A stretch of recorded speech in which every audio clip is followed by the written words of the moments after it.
새 포도주는 새 부대에 누가복음 5장 27절에서 39절 말씀으로 오늘도 하나님을 경험으로 알기 원합니다. 사람에게 있는 모든 것은 시간이 지나가면요 낡아지게 마련이죠. 그래서 생각해 봤어요. 왜 모든 것은 낡아지는 것일까? 즉 시간이 지나갈수록 모든 것이 죽어간다는 의미가 된다는 거죠. 그래서 사람들은 또다시 새로운 것을 찾습니다. 그리고 그 새로움은 또다시 낡아지고요. 다시 또 새로움을 원하게 되죠. 이렇게 반복에 반복을 더하면서 살아가는 것이 사람이구나. 그런데 도리어 단 하나 새로워지지 않는 존재가 있다는 거예요. 바로 사람입니다. 어찌되었던 간에 세상에 속해 있다라는 의미에서 본다면 그 모든 것은 언젠가는 사라지는 존재들이라는 거죠. 그렇게 지난 2021년도 역사 속으로 사라졌죠.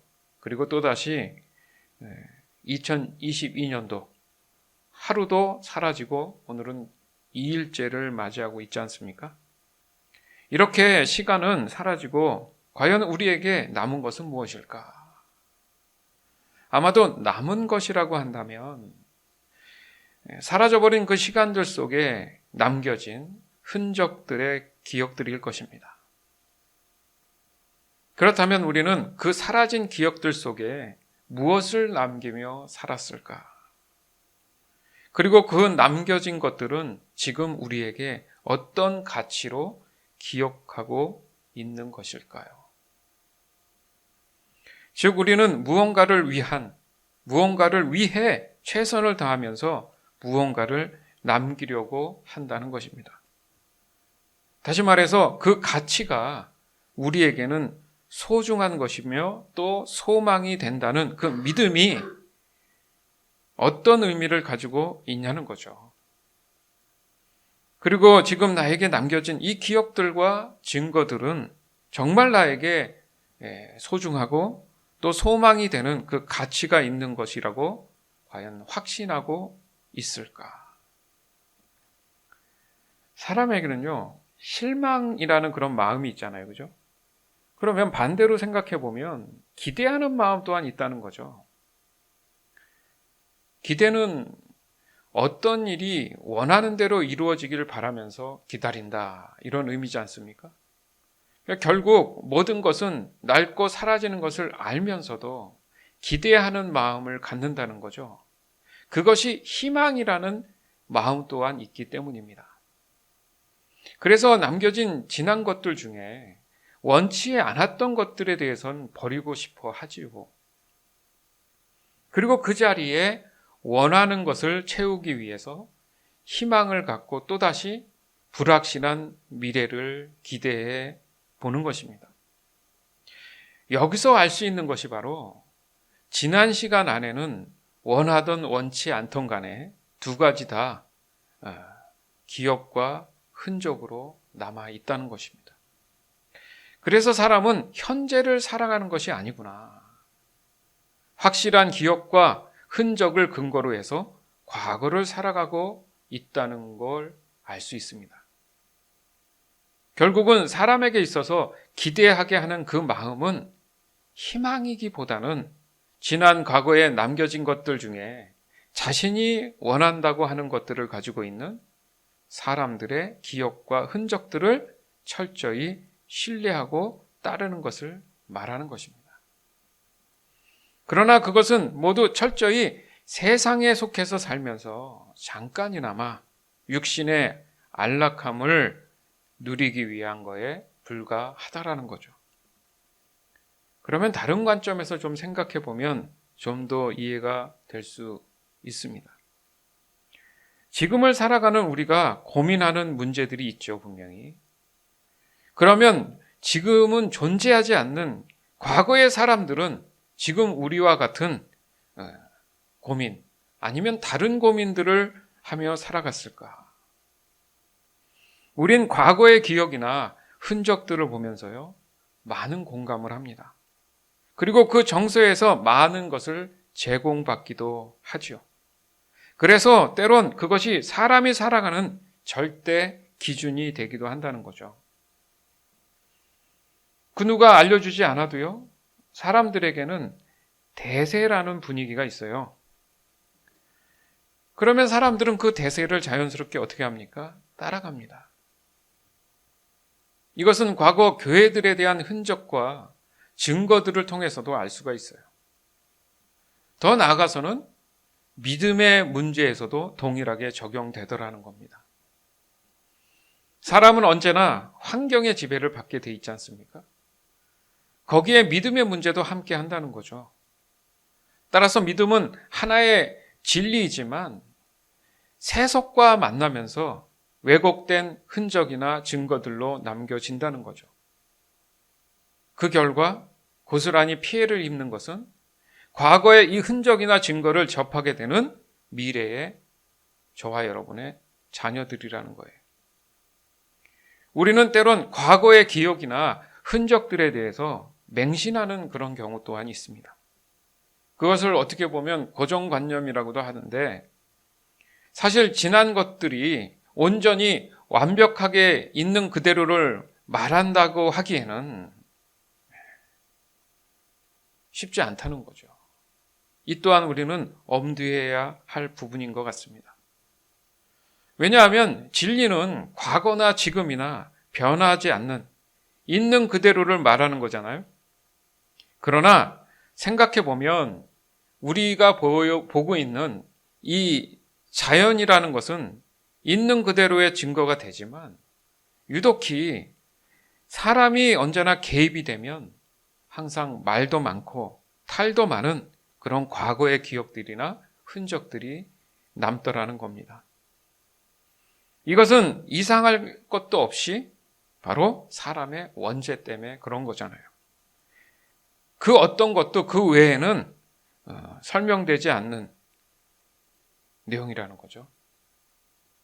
그러니까 말하기 좋아하는 사람들의 언어 놀이에 불과할 수 있다는 얘기입니다. 즉 사람들이 설명하는 이 진리라고 한다면, 만약에 그것이 참 진리라고 한다면 지금쯤은 단 한 사람도 빠짐없이 모든 사람이 그 진리 안에 속해 있기 때문에 적어도 지금 우리가 겪고 있는 이 심각한 이 사태들은 오지 않았다는 거죠. 뭐 하나 정말 빠짐없이 자신들의 이익만을 탐하고 그 이익을 위해서 물불을 가리지 않고 거짓을 일삼고 불법을 자행하면서도 뻔뻔하게 두 얼굴로 당당하게 진리를 운운하는 그런 것이 바로 지금의 현실이라는 거잖아요.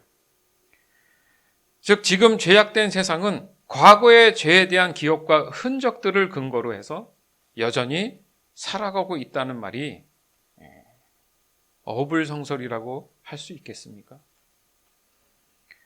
마태복음 11장 16절에서 20절. 내가 이 세대의 사람들을 무엇에 비유할 수 있겠느냐? 이들은 마치 장터에 앉아있는 아이들이 다른 아이들을 부르는 것과 같다. 우리가 너희를 위하여 피를 불었는데 왜 춤을 추지 않았느냐? 우리가 슬픈 노래를 불렀는데 왜 울지 않았느냐? 요한은 와서 먹지도 않고 마시지도 않았다. 그러자 사람들이 이렇게 말했다. 그는 귀신 들렸어. 인자가 와서 먹고 마시니 사람들이 말했다. 저 사람을 봐. 탐욕이 많은 사람이야. 저 사람은 술꾼이야. 세리와 죄인의 친구야. 그러나 지혜는 그 행한 일 때문에 옳다는 것이 증명된다. 그때 예수님께서 자신이 가장 많은 기적을 베푸셨던 도시들을 꾸짖기 시작하셨습니다. 그것은 이들이 회개를 하지 않았기 때문입니다. 네, 결과적으로 회개하지 않았기 때문에 예수님을 알아보지 못하는 상태였잖아요. 사람들은 자신의 과거를 기준으로 해서 지금 예수님을 지적하고 있는 거예요. 감히. 얼마나 어리석고 무지한 겁니까? 즉 자신들의 마음을 지배하고 있는 이 왜곡된 진리를 더 신뢰하고 그 기준으로 진리를 지적하는 것이 바로 현실이라는 거예요. 그래서 아무리 참 진리신 예수님이 눈앞에 있어도 반응할 수 없고 회개할 수 없다는 것입니다. 그렇게 죄를 담은 이 가죽 부대는 점점 낡아지고 또 낡아져서 그 수명을 다할 수밖에 없다는 거죠. 결국 사람은 거듭남이 없이는, 즉 다시 태어나지 않고서는 사망의 권세 아래서 벗어날 수 없다라는 겁니다. 누가복음 5장 27절에서 32절. 그 후에 예수님께서 길을 가시다가 레위라는 세리가 세관에 앉아있는 것을 보시고 그에게 말씀하셨습니다. 나를 따르라. 레위는 모든 것을 버려두고 일어나 예수님을 따라갔습니다. 레위는 자기 집에서 예수님을 위해 큰 잔치를 베풀었습니다. 거기에는 많은 세리들과 그 밖의 사람들이 함께 음식을 먹고 있었습니다. 바리새파 사람들과 율법학자들이 예수님의 제자들을 비방하였습니다. 왜 당신들은 세리들과 죄인들과 더불어 먹고 마십니까? 예수님께서 그들에게 대답하셨습니다. 의사가 필요한 사람은 건강한 사람이 아니라 병든 사람이다. 나는 의인을 부리려고 온 것이 아니라 죄인을 불러 회개시키려고 왔다. 아멘. 그러니까 거듭남은 완전히 새롭게 다시 태어나는 것을 말하는 거예요.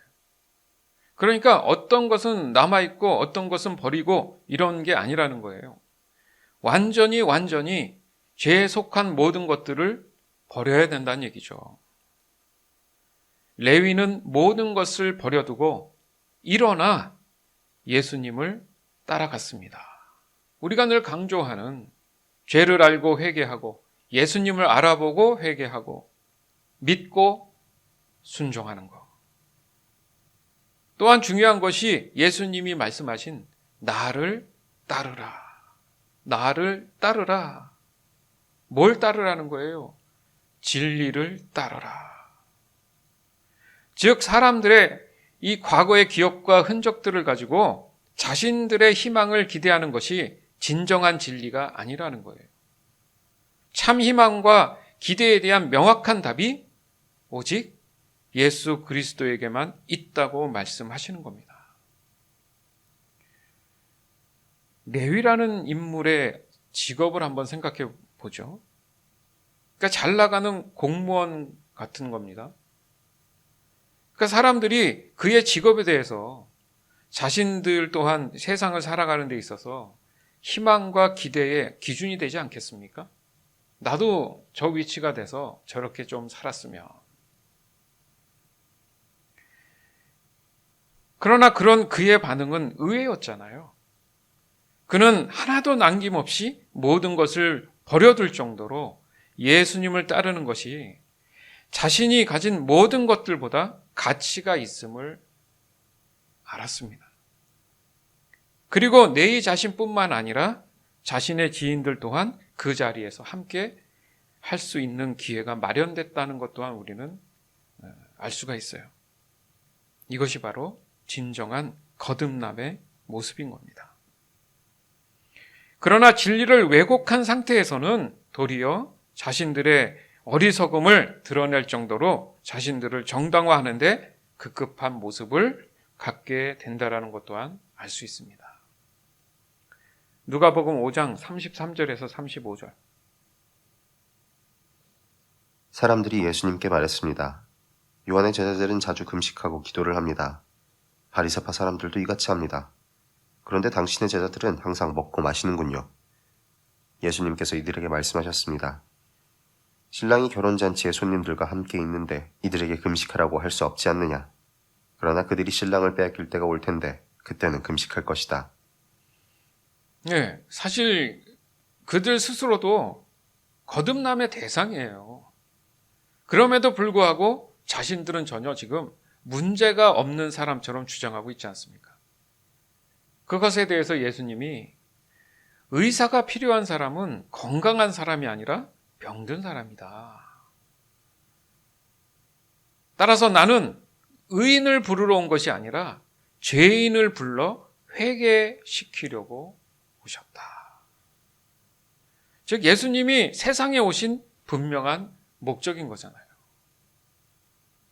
여기서 우리가 깨달을 수 있는 것이 모든 것이 낡고 사라지는 이 세상에 살아가야 하는 사람들에게 영원히 낡지 않고 사라지지 않는 원래 사람의 본연의 모습으로 다시 돌아갈 수 있는 기회가 왔다는 거잖아요. 이거 얼마나 반가운 소식입니까? 그래서 복된 소식 복음 아니겠습니까? 누가복음 5장 36절에서 39절. 예수님께서 이들에게 비유를 말씀하셨습니다. 아무도 새 옷에서 한 조각을 떼어 내어 낡은 옷에 붙이지 않는다. 만일 그렇게 하면 새 옷은 찢어지고 새 옷에서 떼어낸 그 조각이 낡은 옷에 어울리지도 않을 것이다. 아무도 새 포도주를 낡은 가죽 부대에 넣지 않는다. 만일 그렇게 하면 새 포도주가 그 가죽 부대를 터뜨려서 포도주는 쏟아지고 가죽 부대도 망가질 것이다. 새 포도주는 새 가죽 부대에 넣어야 한다. 아무도 묵은 포도주를 마시고 나서 새 포도주를 원하지 않는다. 왜냐하면 묵은 포도주가 더 좋다라고 하기 때문이다. 그러니까 여기서 보면 마치 헌 옷이나 헌 부대는 죄된 사람의 모습으로 좀 보여지지 않습니까? 그러나 중요한 것은 이 새 옷과 새 포도주잖아요. 즉 낡은 것에는 새 것을 감당하지 못한다는 얘기예요. 그러니까 완전히 낡은 것은 다 버리고 없애야지 된다는 얘기죠. 그러니까 어설프게 두 가지가 섞일 수 없다는 얘기입니다. 하지만 여전히 묵은 것에 더 집착하고 있다. 그리고 그것이 참 진리라고 그 믿는 그 어리석음에 대해서 예수님이 명확하게 지적하고 계신 거예요. 주 안에서 사랑하는 여러분, 지금 우리 모두 너무도 어려운 시기를 보내고 있어요. 물론 과거로부터 지금까지 이 어려운 시기들이 없지는 않았죠. 어떻게 보면 더 어둡고 암울한 시기도 있었을 겁니다. 그러나 우리를 향한 하나님의 그 신실함과 긍휼하심은 과거나 지금이나 앞으로도 동일하다는 것이 지금 중요한 점이에요. 아멘. 2021년도 그것이 묵은 해고 2022년도가 새해다 이렇게 말하기에는 또 특별히 그 하루 사이에 변한 것은 존재하지 않더라는 거죠. 그러면 중요한 게 뭐냐? 바로 저와 여러분의 믿음의 상태입니다. 즉 구원받은 사람들은 새 옷으로 갈아입는 것이고 새 부대가 된다는 거잖아요. 바로 이 새 포도주를 담을 수 있게 되었다는 거지 않습니까? 여기서 새 옷과 새 부대는 거듭난 모습이라는 거죠. 그리고 그 안에는 예수 그리스도의 보혈로 인한 새 생명이 시작된 것입니다. 이것이 바로 사람들이 진정으로 바라는 참 희망이며 기대라고 할 수 있는 거죠. 거기에는 또다시 새로운 것이 존재하지 않아요. 그 어떤 것도 존재하지 않는다는 얘기예요. 바로 주어진 일상의 모든 형편들, 그게 그 사람의 정체성을 말하지 않는다는 거죠. 다만 그 필요에 대한 공급함이 바로 그 사람의 믿음을 따라 그 기준도 달라진다는 겁니다. 따라서 새해가 왔다고 해서 다시 새 옷, 새 부대가 주어지는 것이 아니라 마치 오늘 본문의 레위라는 사람처럼 예수님이 나를 따르라 했을 때 모든 것을 버려두고 그대로 따른 상태가 되었다면 그 사람은 이미 새 옷과 새 부대가 예비된 사람인 겁니다. 이 믿음의 과거는 바로 참 진리의 기억이고 또 흔적들인 동시에 영생을 희망하며 기대할 수 있는 바로 그 현실을 보내고 있는 것입니다. 이 시간 다시 한번 강조합니다. 이제 2022년이 저와 여러분에게 주어진 시간들이라면, 그리고 과거의 믿음의 그 기억과 흔적들이 확실하다면 저와 여러분이 입고 있는 이 영적인 새 옷과 또한 새 부대 안에 채워져 있는 영원한 생명이신 바로 예수 그리스도께서 저와 여러분 안에 영원히 함께 하실 겁니다.